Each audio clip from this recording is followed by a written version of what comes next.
What's up? What's up, Cincinnati Reds fans, baseball fans? We're back. It's Farm to the Show, a Reds podcast with my all-time favorite, Paul Janish, former big leaguer and dear friend, roommate, master of all things mechanical engineering, Rice Owls assistant coach, crossword, and Tex-Mex. And we're back for another episode. Once again, I'm Chris Dickerson, former major leaguer, disabled list, all-star. And we're in our 6th week, I believe. And, we're going strong. But Monday was my birthday. I turned 41 on April 10th. And it got me thinking, and we're in 2023 and we're in April. Next week is April 18th, and April 18th is a significant date. If you guys don't know the background between Paul and I, next would be the 20th anniversary of meeting a young man at shortstop by the name of Paul Janish, former Rice Owls shortstop.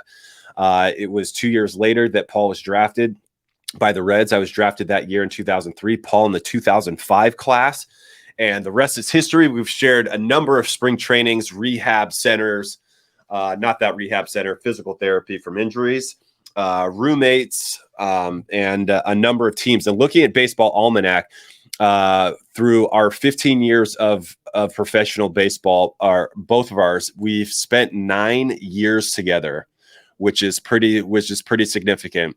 9 years, I believe it was nine teams, 9 years. Because there's this whole teammates thing on there, and I'm like, oh yeah, look at that. Chattanooga, the Reds, Orioles, and then the old and then our final year in Norfolk. So I feel like that's significant, because how many people out there have friends that are 20-year-old friends? I don't have that many. I don't have that many, Dickie. But as you're getting off on a tangent in your old age, I feel like on the foundation of our relationship. But that it's all good. Nevada Reno back in the day, the Hilton with the driving range over the pond was there's some good memories there, bud. Some former Rice Owls hit a bunch of balls in the water there. Yeah, that's true. I always wonder why we did so well at home. I think it was, it was teams coming in, going out to the casinos and getting their swings all messed up, going to the driving range. But just for everybody tuning in, whether you've been with us from day one or you're tuning in today, just giving you a quick background on Paul and I as we get into this week's episode. And we got a lot going on around the league, both with the Rojos and across the board. And we'll jump into the Reds really quick, losing 5 of their last 6. And, that's a tough one. And I wouldn't say it's to be expected, but in all fairness, going up against 2 teams, a buzzsaw in Philly and Atlanta, you have a World Series champion, and you have 2 teams that have been in the World Series in the last couple of years. And so these are both contenders going into this year as well. And we said this from the beginning.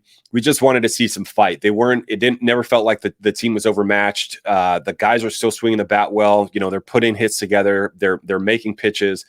They've come with a couple unforced and uncharacteristic errors. But and then a couple free passes at the plate. But other than that, like they get down 2 to 3 runs, and they're still putting together great at bats, like Barrera with the home run. One of those nights to bring the team back within 2 when you thought that the momentum had completely shifted back towards the Braves. And that's what we want to see, is these guys be able to step up and to minimize and kind of mitigate that pressure. And in those instances where you just need to keep getting in the game, keep making pitches and keep making plays. Yeah. So a couple of things, Dickie, like the first of all, let's just start with the pitching, right? The starters have done a pretty good job. The guys that we've talked about up to this point, Lodolo's had a couple of good outings. Ashcraft's had a couple of good outings. Hunter Green has kind of held his own as well. It's early in the season. Those starters aren't built up like they're going to be as the season unfolds. So as a result, I think that the bullpen's getting taxed a little bit. And there's a few guys in that pen that already have 6 or 7 outings, right? And it's early in the year, and those are those are high leverage innings, and it looks like they're having taking their toll, so to speak, because they have given some games away late. And I think you and I can both agree, especially with a relatively young team like we've talked about, emotionally, it's very difficult to lose games late. You're in the game, to your point about, they're not getting blown out. They've lost a couple of 1-run games in the last 6 games in Philly and in Atlanta. And but at the end of the day, when you have a lead going into the 7th, 8th, in particular the 9th inning, and it doesn't work out, it's tough to bounce back from from an emotional standpoint. That takes a lot out of a team, and hopefully, despite the fact that it's early in the season, that doesn't kind of perpetuate itself, and they kind of figure out a way to get their feet on the ground and kind of flip some of those games, or hold on to the lead, or maybe even win some games late, which can have kind of the other boomerang effect of saying like, hey, we can get it done late in the game. You know what I mean? Yeah, 100%. But going in there, having such a young club, going against, guys like Kyle Wright, who won 21 games last year, and Spencer Strider, rookie of the year, runner up. And, it's going in there and having those young matchups, and with Hunter, like you said, and they're just, they're putting it together. And that's important. That's, they weren't completely dialed in. But one thing that I have noticed, I mean, Nick Lodolo, for me, I think he has Chris Sale stuff. I think if he continues to grow with his delivery and his stuff, I think he is capable of being a next level, a next level ace. Yeah. Anytime you're hitting a big league hitter in the kneecap on a swing, you got some filthy stuff. No doubt. Yeah, that doesn't happen all the time. And actually, I think the last time I saw that happen was Chris Sale pitching to a former teammate of mine, maybe both of ours, but it was Mark Trumbo, hit him in the back leg. And you're talking about a real big league hitter, hit a bunch of homers. But I think the thing about Lodolo to highlight is the swing and miss. Like he's going to be the type of pitcher that he has the pure stuff that, whether they don't pick it up well or whether the stuff's just that good, whatever the case is, if you can trust your stuff in the zone for big league hitters to swing and miss over the course of time, I mean, that's a huge character trait of somebody who can be a real dominant guy like you're talking about. Yeah, and that just shows you, I mean, not a lot of people have swing and miss type of stuff. You saw, if anybody saw Andrew Heaney the other day, it looked like he was throwing straight Jenny Finch rise balls. Like, it's 92 to 94, but that ball up in the zone, like there's something to it that we're just not seeing. It's not necessarily that they're getting overpowered but velocity, but very similar. If I would have to imagine looking at trying to face Lodolo in a day game, with his length and him, that release is that he's not. Oh, and I have the black screen right behind me. It's like those days when it's super bright, he's coming out from here, like just a little bit, just enough to get out from behind the batter's eye. But yeah, that slider, anytime you're hitting guys like that. But what also struck me is the number of called strikes on the inside plate for right-handed hitters is really what struck me. And I think that was one of those things, like as a hitter, I think they were advised to look out for that ball on the inner half, knowing that there could be susceptible to the back foot slider. And there were maybe 3 or 4, like 4 or 5 punch outs on the inside part of the plate, which is super uncharacteristic. And so it's a number of like these different, these small idiosyncrasies that we both noticed that shows you that he has not just the stuff, the command, the velocity, but he's just super tough to pick up. And I think that's gonna continue to bid well coming off the second half of last year, and having those top 3 guys kind of come into their own. But I think Lodolo right now sticks out to where he's going to be an absolute menace in the Central this year. Yeah. He just needs to stay healthy, like we've talked about. Talking about a couple of the other guys, so Hunter Green has thrown good, but I wanted to highlight Ashcraft as well. From a mentality standpoint, I just appreciate the emotion in which he operates out on the mound. You can tell that, like, the best word's competitor. I think that's one of the biggest compliments you can give to a guy, at any level really, but in particular, it just looks to me like he's got a chip on his shoulder, man. And I like it. I like the way that he goes about his business. I like that he doesn't seem to back down from, situations or whatever, obviously he's going to get put into. And, I think that's, hopefully that permeates throughout the staff, because I think it's the kind of thing that can be contagious in a good way. Yeah, 100%. And that's one of the things that you want to see, and how it goes is, from day one, when you get these young pitchers out on the mound, you can tell when they're flustered. You can tell when they look defeated, and that's a telltale sign that they're not quite there. But it's the guys that just continue to grab the ball, get out there, and just have that determined look to just keep coming after pitchers, keep throwing the ball.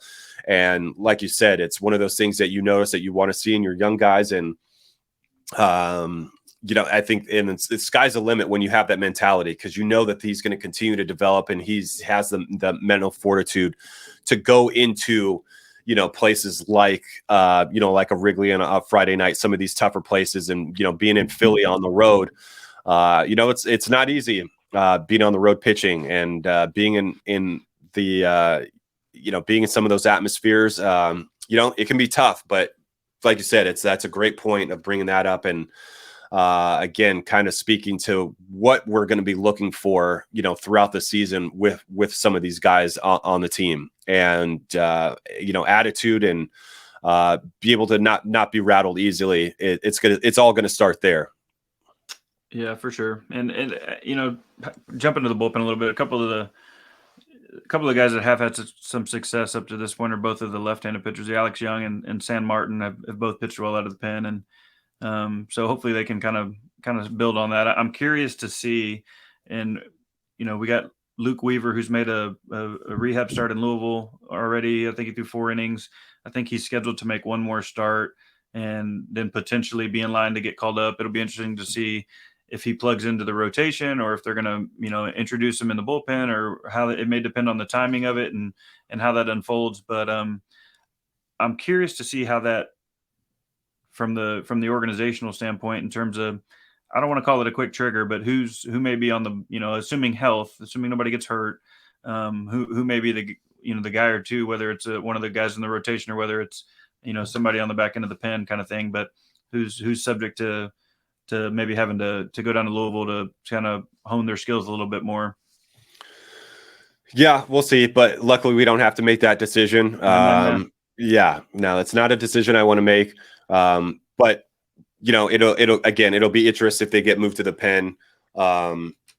But they need the arms. They need all the arms, as you said. That pen may look a little bit beleaguered right now. It couldn't hurt to come up and bring up that fifth starter, and then potentially move that 5 to a long man out of the bullpen, which should provide some relief, one of these days, and let everybody get back to normal by be able to eat some innings, in the case that we get back into one of those situations. Yeah. Hey, flipping to the offensive side, tell me what you got on the Friedel kid, who's off to a good start, swinging the bat well, creates a little havoc.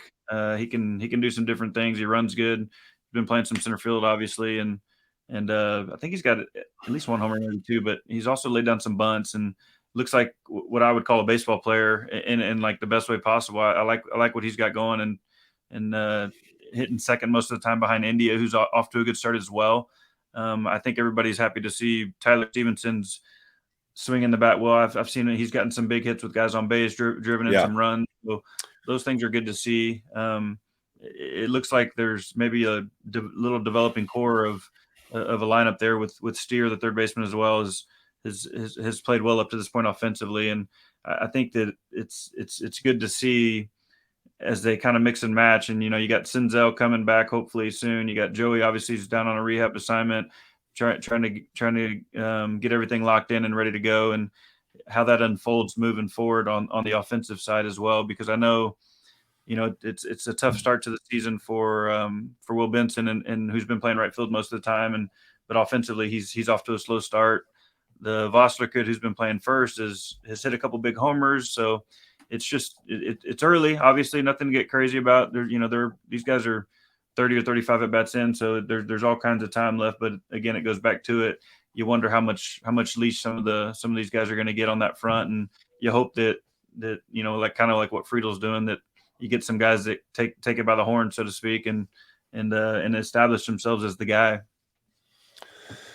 Yeah, back to the top of the lineup. You said he's a baseball player. I think the one thing that stuck out, like you said, is Tyler's is Tyler coming through with men on base. Whether and there've been tough pitches, driving the ball back up the middle, but he's been huge. He's been crucial into some of these games where it's in that 2 to 3 run range, and he's been able to come back and just kind of claw the team back into these games. And with Friedel, doing what he's doing and getting on base and be able to run and steal bases and really just put pressure on the defense. And I think when you're out there, you're making contact, those singles that you're able to be put into situations when you're 2 strike, you have that defensive swing to knock something into, through the hole or back up through the middle and become a run. So I think, again, those two together have made a great pairing in the fact that, with an increase in stolen bases, but also with the potential to go first to third to create havoc on the base pass. But Stevenson coming up clutch with these 2 out hits. Those are really exciting. Those are really exciting characteristics at the top of the lineup. And it's not just those two, but India swing the bat really well, but down the lineup, there have been some huge hits, huge hits and huge homers that have set up some of these late inning comebacks and just being able to stay in the game. So, like I said, when it's coming down to just staying in these, they continue to swing the bat, which is great. They're not getting blown out by the game. The game that they lost in Atlanta was like, I don't know, it was like 8-6 or whatever, but they're putting runs on the board early through the innings. They had the 2-run first inning off of Spencer Strider. Like they're coming out of the gate, swinging the bats late into the game. They're just continuing to battle throughout the game. And that's where you can add most. And they have the pieces to do it too. It doesn't have to be the long ball, but they're slowly just finding a way to get on base. They're patient at the plate. They're taking their walks. They're running the base as well. So again, great characteristics across the board. It's just, when it comes down to these teams, it's like the mistakes have to capitalize off these mistakes against these bigger clubs like they experienced in Atlanta and Philly. Because we said that early against Pittsburgh, you're just not going to have against those teams. You're not going to have that room for error for some of these mistakes from these walks and giving up these extra base runners, because these teams are too good when you get to the Acuñas, the Austin Rileys, the Bohms, we're not even talking about, Bryce being back. When you have, Castellanos, these guys are going to make you pay. So I think that has been the difference over the last week. Ultimately, that has been the difference between going, the 5 dropping 5 of 6 to at least splitting a really tough road trip and coming out of there 3-3. Yeah, no, I mean, those teams are who they are and where they are for a reason. You're absolutely right. Like they're going to capitalize on mistakes, at that level.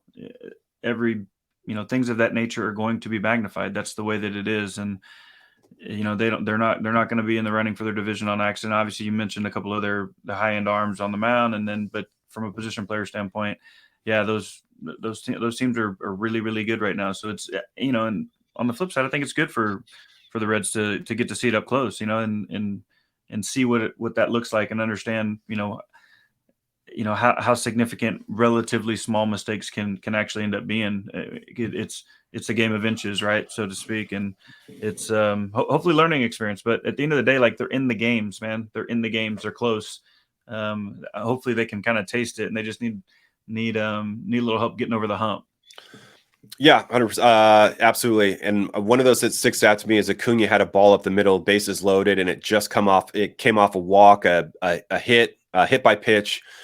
Where I think it was Arcia, poor guy, got smoked in the wrist with like 98, and that was a base runner. Then backhand error, base runners, you have them kind of cornered, and then, jam shot, great piece of hitting by Acuña, ball up the middle, boom, that's 2 runs. While they might not have thrown out Acuña, the difference is that ball getting up the middle, which I personally thought it was a late jump with that ball up the middle, but that's the difference between keeping that ball within the infield, giving up 1 as opposed to clearing.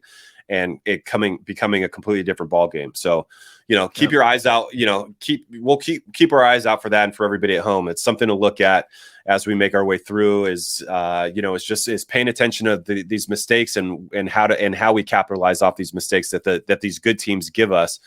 And as opposed to like the outs that we seem to give up, to some of these bigger clubs. And I think that's going to be the difference all year. And then moving on to a team that's not having any problems with anybody is everybody's favorite professional sports franchise, the Tampa Bay Rays.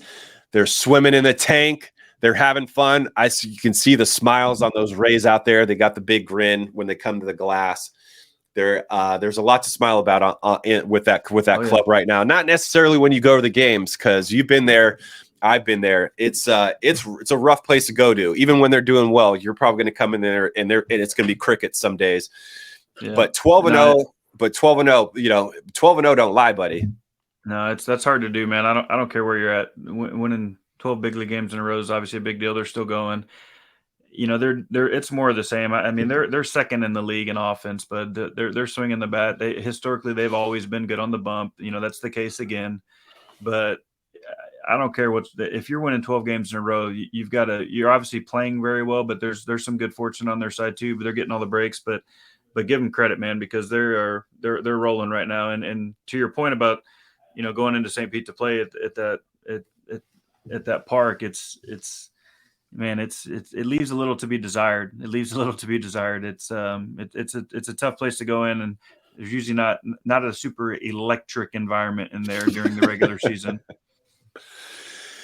But you can admit I was on the charity stripe the other day. I was here in the studio, and I went on in the show. They talked about like what are the best places? Where would you want to hit a walk-off home run? I started thinking of these places, and obvious question. I take like a time capsule back to like 1999, old Yankee Stadium. You played the new one. It's okay, but it doesn't have the same energy as the old one. I said Pittsburgh, like a Friday night, sold out with that background. But looking at Tampa, even being there in a playoff atmosphere in 2011, it never feels the same way. And it's one of those organizations that like low key has a little special place in my heart, just because I think that they put together teams the right way.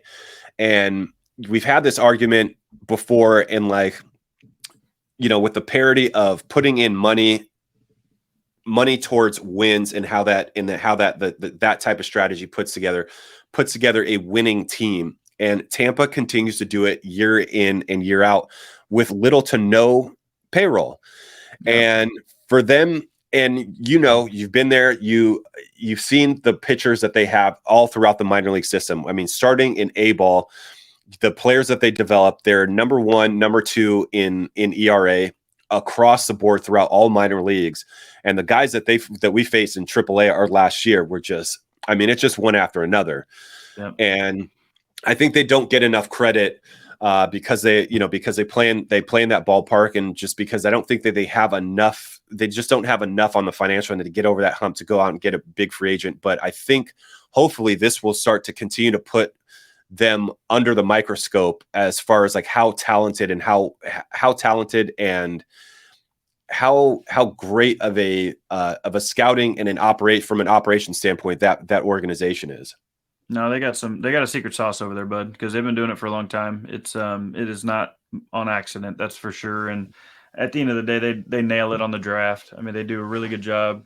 There's obviously a lot that goes into their development side with regards to even current big leaguers who may be at a little bit of a turning point in their career that they bring in and highlight what they can do well, and they utilize that trait, whether that's offensively, but in particular on the mound is where they've kind of made their presence felt. But I think within the industry, I mean, because you're exactly right, they don't get enough credit relative to maybe from a marketing standpoint and whatnot, but within the industry, they're not sneaking up on anybody. I mean, they're in the American League East, which we all know is a gauntlet, right? And they've been doing a really good job for a pretty long period of time.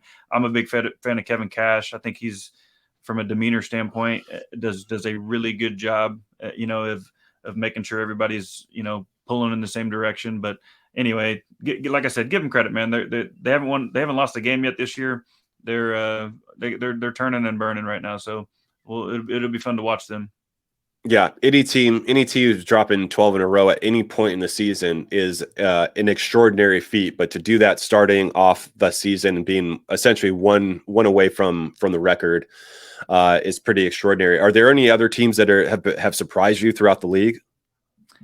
I live in Houston, right? So the Astros are off to a relatively slow start for a team that has some expectation obviously built in. It's early. I don't think anybody's going crazy.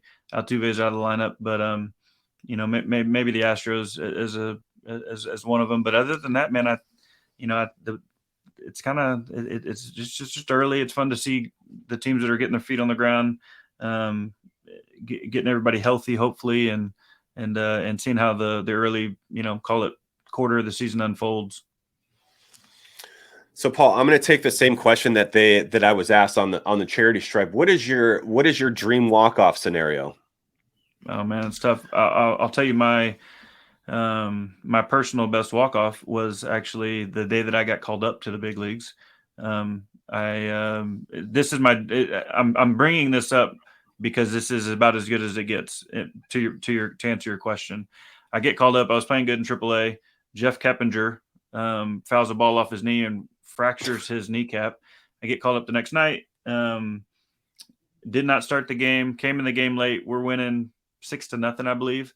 We blow the save. They tie the game. We're playing the Marlins.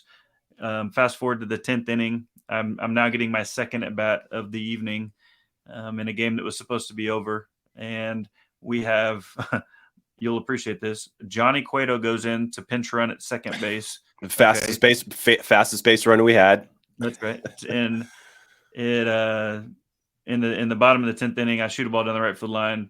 Cueto scores. We win the game. Walk off. Everybody goes crazy. In the celebration, Ryan Friel comes up and is jumping all over me, knees me in the nose, blood gushing for the entire post-game interview. It was something. It was a pretty good story. So that's my personal best walk-off story. But if you're asking me best case scenario, it's hard to not say I'm going to go back to like a Joe Carter hitting the walk-off homer in the World Series, right? Like that, something of that nature on that kind of stage. It's hard to even fathom the emotion wrapped up in something like that. But I would have to go, dude, it's the World Series. It doesn't have to be Game 7, but it's a walk-off to clinch or the World Series title. I mean, how you can't make it up, dude. How could it get better than that? Right, and then stadium. Oh, stadium. What's the ideal stadium to go along with that? That's the tough one. That's the one that hung me up. So it's like it's the feat. One thing is the feat. Everybody wants to do a World Series walk-off, but where is it? That's the ticket.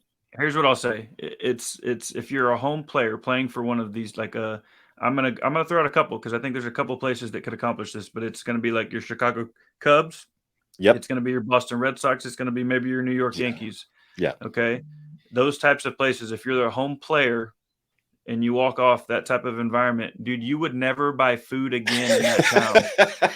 Okay. This is exactly what I said. Yeah. Keep going. I mean, that's what I'm going with. I'm going something of that nature. So that would be pretty cool.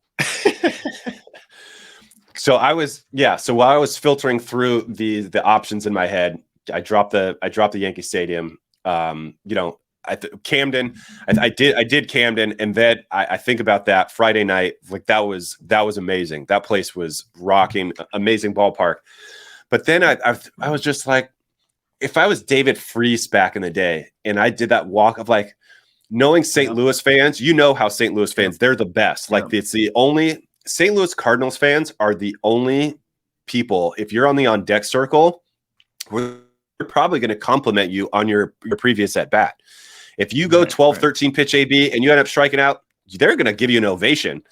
And if you're back on the on deck circle and you hit a ball hard, like they just know the game and they're great. Yeah. They're great fans. So when I think about David Freese and thinking about walk-off home runs, I was like, I probably want to be a Cardinal hitting a walk-off home run, because I know that some guy who owns some steak restaurant, it's been in their family for like 19 generations, is going to come and give me like some gold plate and say, hey, you come to my restaurant, you never pay for a thing again. That's how I see the kind playing out in St. Louis. Sure. Like you said, there's going to be a couple places where you're never going to have to pay for food again. Yeah, no, that's the truth. Hey, don't sleep on our former teammate Jay Bruce had to walk off to clinch the division in Cincinnati. I do remember that. I was in that was 2012, 10, 2000, 12. 2010, Golly, 12. you But are old. I know. I am old. There's no doubt about it. There's no disguising it anymore. This is like gray hairs all over, as you can see in the camera. But I witnessed that. I was, as a former teammate of Jay's, we were watching that in the locker room. We had just finished up a game in New York, and we were eating our post game meal, and I saw that happen live, and I remember how excited I was for Jay, and I believe it was against Atlanta, right, to clinch the division. Yep. Yeah. And I bet he still eats free at Montgomery Inn, Jeff Ruby's. He probably still gets free stuff there. Yeah. But, yeah, you're totally right. Anyway, that's good talk though. Good talk. I think that's overall that's kind of a brief update. Hopefully the Reds can kind of flip it, get it going back the other way as the next couple series unfold. Yeah, absolutely. But more importantly, just to finish out, we're over time, but they can edit this out. But knowing you, how are you okay? Are you feeling? How's your post-Masters, post-Martum going? How are you? Are you okay? And to everybody out there, how is everybody doing? It's Thursday. We had originally planned to be on here on Tuesday, so it'd be a little bit fresher on that void in our lives of not having the Masters anymore. But how are you feeling right now? So I'm good. Here's what I'll say. I've still never been to the Masters. I've always, up to this point in my life, have been occupied just that during the time that the Masters is taking place. I'm going to go as far as to say I think that's one of the coolest sporting events across all sports. I think it's so cool, the tradition, the whole deal. Obviously, you and I share an affinity for golf. Big fan of the sport. I just think it's congratulations to John Rahm, number one. Obviously, won this week, first time winner. Phil Mickelson played good. I think he's 52 is the best finish for somebody over 50 or something like that. But it's just a cool event, man. Relative to that world, I think it's kind of the Super Bowl, so to speak, for a lot of guys growing up. If you play that sport, I would really like to go one day, and maybe we can go together, Dickie, and experience the Masters. Have you ever been there? I haven't, and I was thinking that the other day because we were chit-chatting. We were going back and forth throughout the tournament, and it was that weird thing where I thought we had fast-forwarded like a complete day, like I had missed a round, because I checked in with you on, I believe it was Friday, and Koepka was already at 12. And we went back and forth, and we are just kind of updating. I was just like, that would be great. We've played a lot of golf together, and I think that would be cool. I think that's definitely something that's on our bucket list. I think we both understand the pageantry that goes behind it, not just for current players, but for the young player, the young amateur that was out there, like incredible performance, like under that spotlight, but bringing back all the old champions, seeing like guys like Larry Mize, Freddie Couples, the oldest man to make the cut. Yeah. And his swing is very similar to yours as far as the tempo and the ease in which you swing the golf club. But, it was great. And poor Tiger, hats off to him again. But with the delays and the wind, I mean, they're super tough conditions. But anytime you got a bad back, you know how that is. It's like getting a rain delay for a couple hours and having to go back out there. It's not something you come back from. And then especially having to go out on a Sunday and play 30 holes in a day. It's no shot. Yeah. Look, man, I'm a Tiger fan. You can't even quantify what he's done for that sport. But at the end of the day, you said it, like he's had the injuries of late, and it's just a very difficult sport to be able to continue to practice and to be at the top of your game when you have the back issues. He obviously has the leg that was surgically repaired that he is just kind of coming back from. But it is really good for the game of golf. Like, I'm glad that he made the cut, right? Because it's great for the game of golf for him to be there, at least I think. And shout out to Freddie Couples. That's actually the swing that I show my kids. I'm hoping that I can get a kid to swing like Freddie Couples. And Paul, one thing about golf and the Masters, and being on this podcast and playing in professional baseball for so long, it's not even about so much about the tournament. I want more people to understand this.